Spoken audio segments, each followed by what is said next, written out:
नमस्कार विद्यार्थी मित्रांनो, स्पंदन अकॅडमी या शैक्षणिक चॅनलमध्ये आपल्या सगळ्यांचं मनःपूर्वक स्वागत.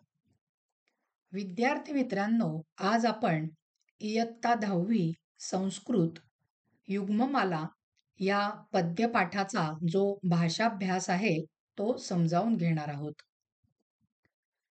पहिला जो श्लोक आहे त्याच्यातला पहिला प्रश्न त्यांनी दिलेला आहे, पूर्ण वाक्येन उत्तरत.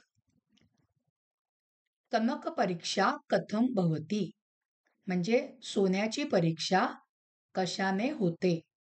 आणि मग त्याचं उत्तर आपल्याला इथे दिसतंय, कनक परीक्षा निघर्षण छेदन तापताडनैहि भवती. पुरुष परीक्षा कथम भवती, पुरुषाची परीक्षा. मग त्याचं उत्तर काय आहे, पुरुष परीक्षा श्रुतेन शीलेन गुणेन कर्मणा भवती, म्हणजे ऐकण्याने, आपल्या ज्ञानाने, चारित्र्याने, गुणाने आणि आपल्या आचरणाने होते. पुढचा प्रश्न त्यांनी दिलेला आहे, जाल रेखा चित्रम पूरयत. आणि कनक परीक्षा हे त्यांनी दिलेलं आहे, सोन्याची परीक्षा. छेदनेन त्यांनी छापलेलं आहे. मग आपल्याला उरलेले 3 शब्द कोणते लिहावे लागणार आहेत, तापेन, ताडनेन आणि निघर्षणेन, हे 3 शब्द आपण लिहायचे. पण विद्यार्थी मित्रांनो, एक लक्षात घ्या, जालरेखा चित्रम पूरयत जेव्हा येतं तेव्हा 4 शब्द भरायला येतात. म्हणजे हे जे छेदनेन आहे ना, ते सुद्धा मोकळ्या जागी तुम्हाला भरायला येणार, गाळलेल्या शब्दामध्येच भरायला येणार. अर्ध्या अर्ध्या मार्कासाठी आपल्याला असे 4 शब्द लिहिले की 2 मार्क मिळतात. दुसरं कोणतं आहे जालरेखाचित्र बघा, पुरुष परीक्षा. त्यांनी गुणेनं छापलेलं आहे. मग आपल्याला काय लिहावं लागेल, श्रुतेनं, त्याच्यानंतर शीलेन आणि कर्मणा. पुढचा प्रश्न बघूया. पुढचा प्रश्न त्यांनी आपल्याला दिलाय, माध्यम भाषया उत्तरत. आणि प्रश्न आहे, यथा चतुर्भिः इति श्लोकस्य स्पष्टीकरणं लिखत. आता विद्यार्थी मित्रांनो, एक लक्षात घ्या, माध्यम भाषया उत्तरत लिहिताना तो प्रश्न संस्कृतमध्ये छापलेला असणार आहे, पण त्याचं उत्तर आपल्याला मराठीमध्ये लिहायचं आहे. 2 मार्काचा हा प्रश्न असतो आणि अर्धा आणि दीड अशी त्याची विभागणी असते बरं का बोर्डामध्ये. अर्ध्या मार्कासाठी आपल्याला तो प्रश्न कोणत्या पाठातनं घेतला आहे त्याचं नाव लिहायला लागतं संस्कृतमधनं. ते तुम्ही लिहिलं की तुम्हाला त्याचा अर्धा मार्क मिळाला. आणि मग मुख्य जे उत्तर येतं ते मुख्य उत्तर तुम्ही लिहिलं की तुम्हाला उरलेला 1.5 मार्क मिळाला. असं हे 2 मार्काचं उत्तर आपल्याला लिहायचं असतं. मग आता यथा चतुर्भिः या श्लोकाचं स्पष्टीकरण देताना मोजकंच उत्तर लिहायचं असतं बरं का. विद्यार्थी मित्रांनो, खूप लेंदी किंवा उगाचच भरकटलेले मुद्दे उत्तरामध्ये लिहायचे नाहीत. मग आधी प्रस्तावनेमध्ये अर्ध्या मार्काला काय लिहिणं अपेक्षित आहे, युग्ममाला या पद्यपाठातील प्रस्तुत प्रश्न आहे. चला, म्हणजे अर्धा मार्क आपल्याला मिळाला. आता मुख्य उत्तर काय म्हटलंय बघा, सोने खरे आहे की नाही हे पाहण्यासाठी ते कसोटीच्या दगडावर घासतात, कापतात, तापवतात आणि ठोकून त्याचा पत्रा बनवतात. या 4ही कसोट्या पार केल्यावर ते अस्सल सोनं ठरतं. तसेच माणूस खऱ्या अर्थाने चांगला आहे की नाही हे देखील 4 कसोट्यांनी पारखता येतं.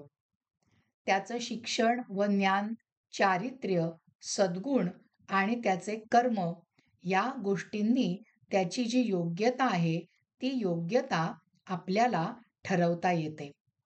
असं मोजकंच उत्तर विद्यार्थी मित्रांनो आपल्याला लिहायचंय बरं का. आता पुढचा प्रश्न त्यांनी दिलाय, अमरकोशात शब्दम प्रयुज्य वाक्यम पुनर्लिखत. आणि वाक्य त्यांनी दिलंय जनैः कनकम परीक्षते.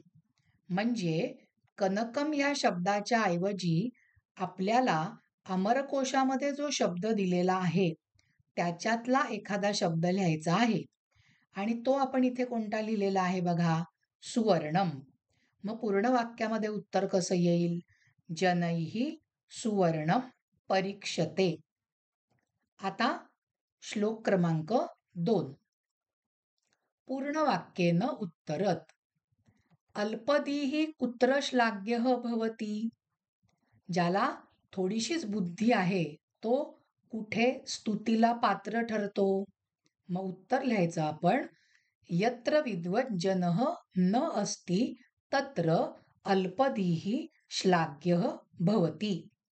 जिथे विद्वान लोक नसतात त्या ठिकाणी कमी बुद्धीचा माणूस स्तुतीला पात्र ठरतो. एरंडः कुत्र द्रुमायते. निरस्तपादपे देशे एरंडः द्रुमायते. म्हणजे जिथे ज्या प्रदेशात कोणतंही मोठं झाड किंवा वृक्ष नसतो तिथे एरंडाच्या झुडपाला सुद्धा वृक्ष असं मानलं जातं. संधी विग्रह दिलाय बघा, श्लाघ्यस्तत्र. विद्यार्थी मित्रांनो इथे एक लक्षात ठेवा, हा जो स जेव्हा अर्धा येतो की नाही तो संधी नियमानुसार विसर्ग असतो आणि तो अलीकडच्या अक्षरांबरोबर द्यायचा. म्हणून पूर्वपद आपण लिहिलंय बघा श्लाघ्य. आणि उरला काय शब्द तो उत्तर पदात लिहिला, तो आहे तत्र. दुसरा काय शब्द आहे बघा, अल्पधीरपी. आता इथे कोणत्या शब्दाला फोडलेलं आहे बघा, इथे र ला फोडलंय. र कसं येतं? अर्धा र म्हणजे व्यंजनांत र अधिक अ. मग अर्धा र असेल तर विसर्ग येतो संधी नियमानुसार आणि तो अलीकडच्या अक्षराबरोबर द्यायचा. म्हणून पूर्वपद काय झालं? अल्पदीही. आणि मग उरला त्या र मधला अ ते झालं अपि. पुढचा प्रश्न आहे, अमरकोशात शब्दम प्रयुज्य वाक्यम पुनर्लिखत. यत्र एकः अपि पादपः नास्ति तत्र एरंडः द्रुमायते. आता पादपः याला अमरकोशामध्ये जो शब्द आहे त्याच्यातलाच लिहायचा असतो बरं का. मग अमरकोशामध्ये वृक्ष शब्द दिलाय जो आपण लिहिलाय. मग उत्तर काय झालं? यत्र एकः अपि वृक्षः नास्ति तत्र एरंडः द्रुमायते. पूर्ण वाक्य लिहायचं बरं का विद्यार्थी मित्रांनो. चला आता श्लोक क्रमांक 3. पूर्ण वाक्येन उत्तरत. मनुष्यः द्वीप इव मदान्धः कदा भवति. मग याचं उत्तर काय आहे बघा, यदा मनुष्यः किंचिज्ञः अस्ति तदा मदान्धः भवति. म्हणजे जेव्हा मनुष्याला अगदी थोडंसंच ज्ञान झालेलं असतं त्यावेळेला तो मदांधासारखा म्हणजे खूप गर्व झाल्यासारखा वागतो. पुढचा प्रश्न आहे, मूर्खः अस्मि इति मनुष्येण कुतः अवगतम. म्हणजे मी मूर्ख आहे हे मनुष्याला कधी कळतं? मूर्खः अस्मि इति मनुष्येण बुधजन सकाशात अवगतम. बुधजन बुद्धिमान लोकांच्या सहवासात आल्यानंतर कळतं. संधी विग्रह बघूया, किंचिज्ञोहम. आता संधी विग्रह झाला किंचिज्ञः अधिक अहम. कसा आला विग्रह लक्षात ठेवा हा विद्यार्थी मित्रांनो. हे एस सारखं जे चिन्ह आहे की नाही तो असतो अ. तो पलीकडच्या अक्षरांबरोबर आपण घेतला म्हणजे झालं अहम. मग उरलं काय? किंचिज्ञो. त्याची करायची प्रथमा विभक्ती आणि ती आपण इथे लिहिलेली आहे किंचिज्ञः. लक्षात आलेला आहे. याचा नियम पुढचा आहे बघा, अभव दव लिप्तम. मग आता या ठिकाणी हा जो द आहे की नाही या द ला फोडलाय. मग संधी नियमानुसार तो अर्धा त असतो म्हणून अभवत अधिक अवलिप्तम. द पूर्ण म्हणजे संधी नियमानुसार त अर्धा व्यंजनांत अधिक अ. आता त्यांनी माध्यम भाषा या उत्तरत मध्ये काय दिलंय बघा, कदा मदः व्यपगच्छति. मग अर्ध्या मार्कासाठी काय लिहावं लागेल? युग्ममाला या पद्यपाठातील प्रस्तुत प्रश्न आहे. आता मुख्य उत्तर. थोड्याशा ज्ञानाने झालेला गर्व खऱ्या ज्ञानी माणसांच्या सहवासात राहिल्याने जातो. खऱ्या ज्ञानी माणसांजवळ राहून थोडेफार कळू लागले की आपल्या अज्ञानाची जाणीव होते. आपण ज्याला ज्ञान समजत होतो ते ज्ञान नव्हते, तर केवळ माहिती होती, किंवा आपले ज्ञान किती तोकडे, अपूर्ण होते हे कळू लागते आणि ताप निघून जावा त्याप्रमाणे आपला मद म्हणजेच आपला गर्व निघून जातो. आता श्लोक क्रमांक 4. पूर्ण वाक्येन उत्तरत. आगतम भयम वीक्ष नरः किम कुर्यात. भय म्हणजे संकट आलेलं बघून मनुष्याने काय करावं? मग उत्तर आहे आगतम भयम वीक्ष नरः यथोचितम कुर्यात. माणसाने योग्य तेच वागावं. पुढचा प्रश्न बघूया. संधी विग्रह भयाद्धी त्याचा आलं आहे भयात अधिक ही. श्लोक 5. पूर्ण वाक्येन उत्तरत. कह बहुभाषते. कोण भरपूर बडबड करतं? अधमः बहु भाषते. संधी विग्रह स्यादधमः. आता द म्हणजे मी मागच्या श्लोकाच्या त्या उदाहरणात सांगितलेलं अर्धा त अधिक अ. तो अर्धा त घेतला स्या बरोबर म्हणजे झालं स्यात, आणि अ घेतला पुढच्या अक्षरांबरोबर म्हणजे झालं अधमः. आता श्लोक क्रमांक 6. पूर्ण वाक्येन उत्तरत. कर्षकः कीदृशं फलं लभते. शेतकऱ्याला फळ कसं मिळतं? कर्षकः यादृशं बीजं वपते तादृशं फलं लभते. शेतकरी ज्या प्रकारचं बी पेरतो त्या प्रकारचं फळ त्याला मिळतं. संधी विग्रह क्षेत्रमासाद्य. आता इथे माला फोडलाय विद्यार्थी मित्रांनो. मा कसं झालं? म व्यंजनांत अधिक आ. मग तो म घेतला अलीकडच्या अक्षरांबरोबर पूर्वपद झालं क्षेत्रम, आणि आ घेतला पलीकडच्या अक्षरांबरोबर उत्तरपद झालं आसाद्य. नंतरचा आहे शब्द वापी. आता या ठिकाणी हे एस सारखं जे चिन्ह आहे ते अ म्हणून घ्यायचं पलीकडच्या अक्षराबरोबर, म्हणजे उत्तरपद झालं अपी आणि पूर्वपद राहिलं वा. आता पुढचा प्रश्न बघूया. माध्यम भाषया उत्तरत. मनुष्यः स्वकर्मणः कीदृशं फलं लभते.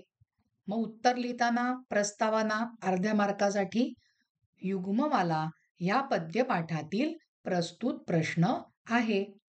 शेतकरी शेतात जाऊन ज्या प्रकारचे बी पेरतो, जे पेरतो तेच उगवते. तसेच माणूस जसे कर्म करील तसे फळ त्याला मिळेल. वाईट कर्म केलं तर त्याचे परिणाम पण वाईटच मिळणार. चांगले कर्म केले तर त्याचं फळही किंवा त्याचा परिणामही चांगलाच मिळणार. पुढचा प्रश्न आहे अमरकोशात शब्दम प्रयुज्य वाक्यम पुनर्लिखत. कर्षकः बीजम वपती. मग कर्षकहला अमरकोशामध्ये क्षेत्राजीवः हा एक शब्द आलाय, तो आपण वापरलाय आणि वाक्य लिहिलं क्षेत्राजीवः बीजम वपते. मंडळ विद्यार्थी मित्रांनो, आज आपण युग्ममाला हा जो पद्यपाठ आहे त्याच्या खालचा भाषाभ्यास समजावून घेतलाय बरं का. युग्ममालाचं जे अर्थ आणि स्पष्टीकरण आहे तो व्हिडिओ सुद्धा आपण अपलोड केलेला आहे. त्याचा सुद्धा तुम्हाला निश्चित उपयोग होणार आहे. विद्यार्थी मित्रांनो, तुम्हाला एक सूचना द्यायची म्हणजे कोणाला जर का ऑनलाईन क्लास लावायचे असतील स्टेट बोर्ड किंवा CBSE, ICSE साठी, तर या ठिकाणी माझा जो ईमेल ID आहे तो इथे दिलेला आहे. त्या ईमेलवरती तुम्ही संपर्क करू शकता बरं का. विद्यार्थी मित्रांनो, आत्ताचा आपला हा भाग इथेच संपलेला आहे. तुम्हाला जर का हा भाग आवडला असेल, तर ह्या भागाला लाईक करा, ह्या भागाला शेअर करा आणि स्पंदन अकॅडमी ह्या चॅनलला अजून सबस्क्राईब केलेलं नसेल, तर लगेचच सबस्क्राईब करा. म्हणजे येणाऱ्या प्रत्येक व्हिडिओचं नोटिफिकेशन तुम्हाला लगेचच मिळत जाईल. धन्यवाद विद्यार्थी मित्रांनो.